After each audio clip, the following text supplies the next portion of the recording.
10 years ago, if we talked pensions, we meant pensioners.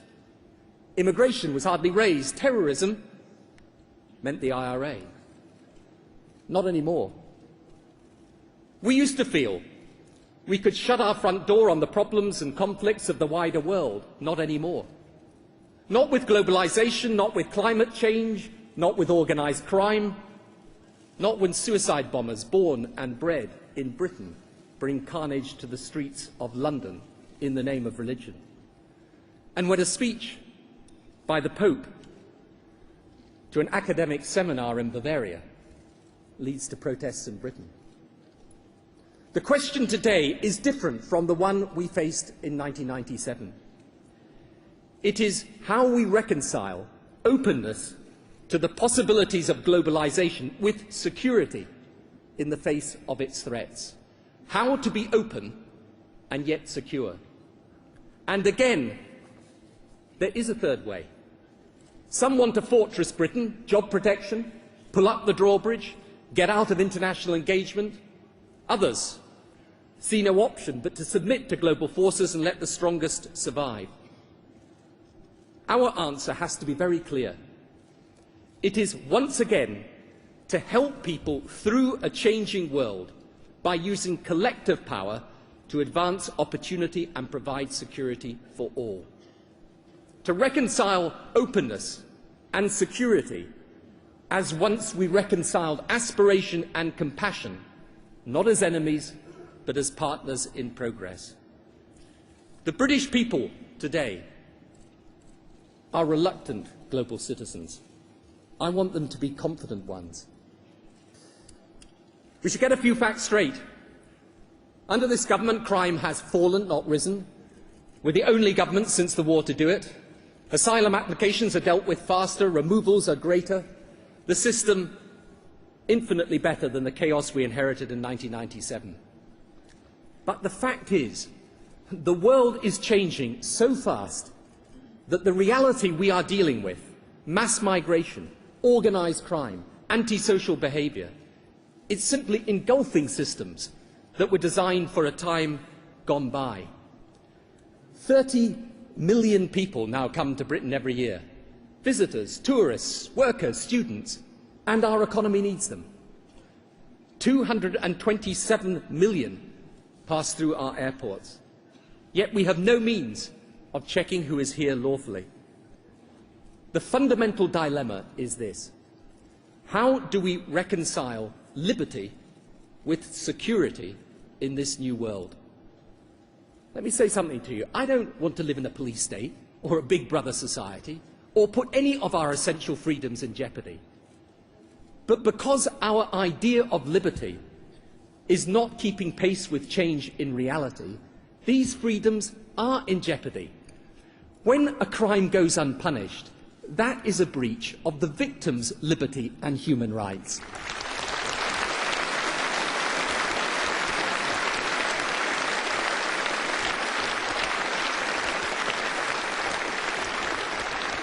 When you have organised crime gangs free to practice their evil, countless young people have their liberty, often their lives, damaged.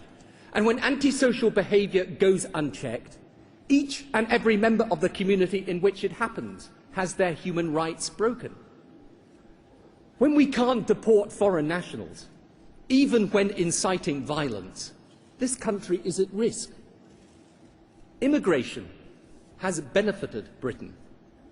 But I know that if we don't have rules that allow us some control over who comes in, who goes out, who has a right to stay and who has not, then instead of a welcome, migrants find fear.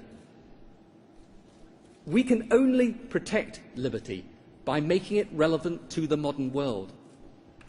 That is why identity cards using biometric technology are not a breach of our basic rights. They are an essential part of responding to the reality of modern migration and protecting us against identity fraud. In the next parliamentary session, the centrepiece will be John Reid's immigration and law and order reforms. I ask people of all parties to support them. Let liberty at last stand up for the law-abiding citizen in this country.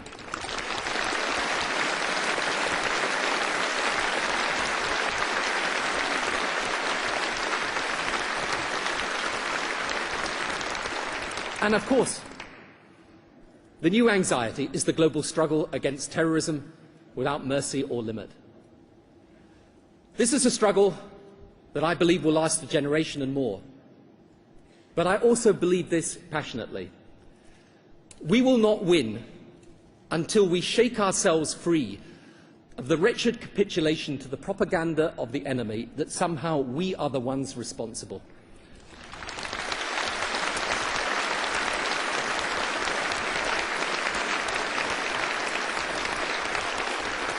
This terrorism isn't our fault. We didn't cause it. It's not the consequence of foreign policy. It is an attack on our way of life. It is global. It has an ideology. It killed nearly 3,000 people, including over 60 British, on the streets of New York before the war in Afghanistan or Iraq was even thought of.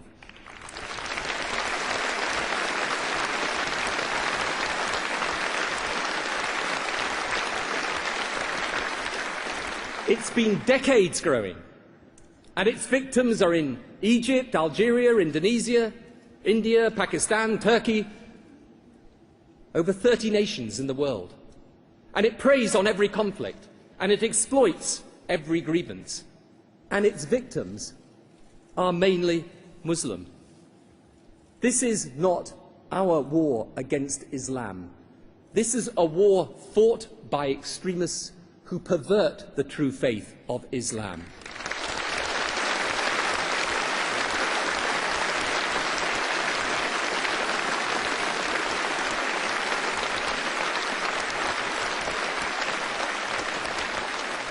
And all of us, Western and Arab, Christian or Muslim, who put the value of tolerance, respect and peaceful coexistence above those of sectarian hatred, should join together to defeat it. It is not British soldiers who are sending car bombs into Baghdad or Kabul to slaughter the innocent. They are there, along with the troops of 30 other nations, with, in each case, a full United Nations mandate at the specific request of the first ever democratically elected governments of those countries in order to protect the people against the very ideology also seeking the deaths of British people in planes across the Atlantic.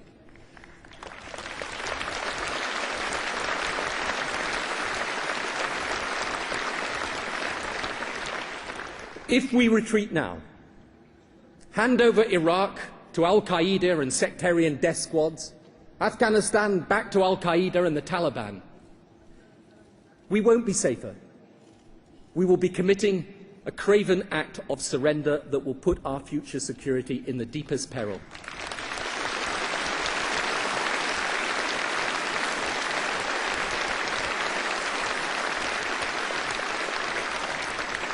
And of course it's tough. And not a day goes by or an hour in the day when I don't reflect on our troops with admiration and thanks, the finest, the best, the bravest any nation could hope for.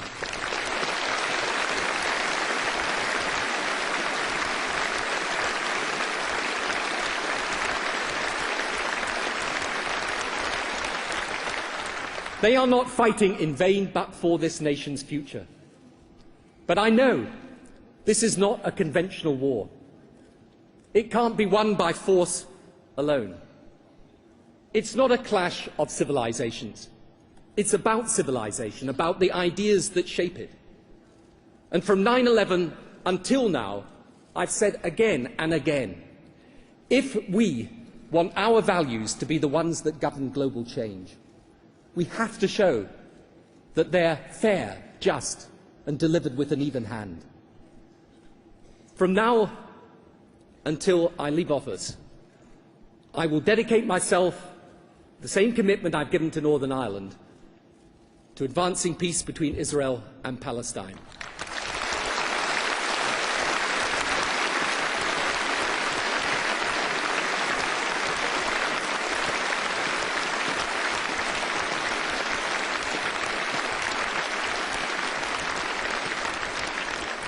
I may not succeed, but I will try because it is right in itself and because peace in the Middle East is a defeat for this terrorism.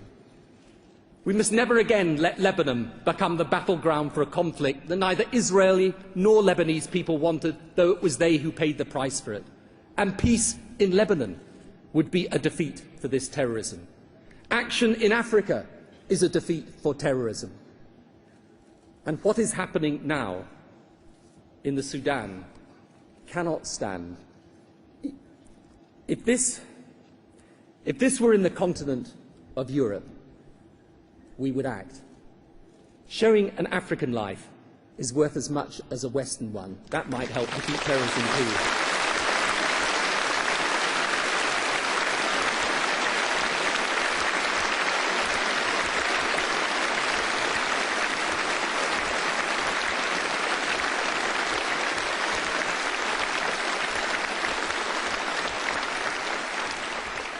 And yes, it's hard sometimes to be America's strongest ally.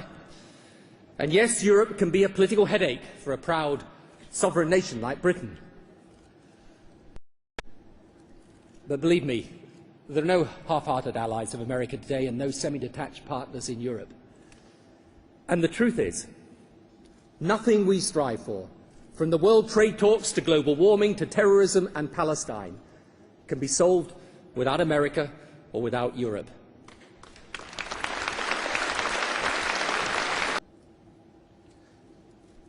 From the day I was elected and until the day I leave, they'll always try and separate us, of course. He's not Labour, he's a closet Tory. In the 1980s, some things done were necessary. It's the truth. Saying it doesn't make you a Tory. I'm a progressive. And the true believer, the true progressive, believes in social justice, in solidarity, in help for those not able to help themselves. They know the race can't just be to the swift and survival for the strong. But they also know that these values, gentle and compassionate as they are, have to be applied in a harsh, uncompromising world. And that what makes the difference is not belief alone, but the raw courage to make it happen. You know, they say, I hate this party and its traditions. Well, I don't. I love this party. There's only one tradition I ever hated: losing. Next year, I won't be making this speech, but in the years to come, wherever I am, whatever I do, I'm with you. Wishing you well, and wanting you to win. You're the future now, so make the most of it.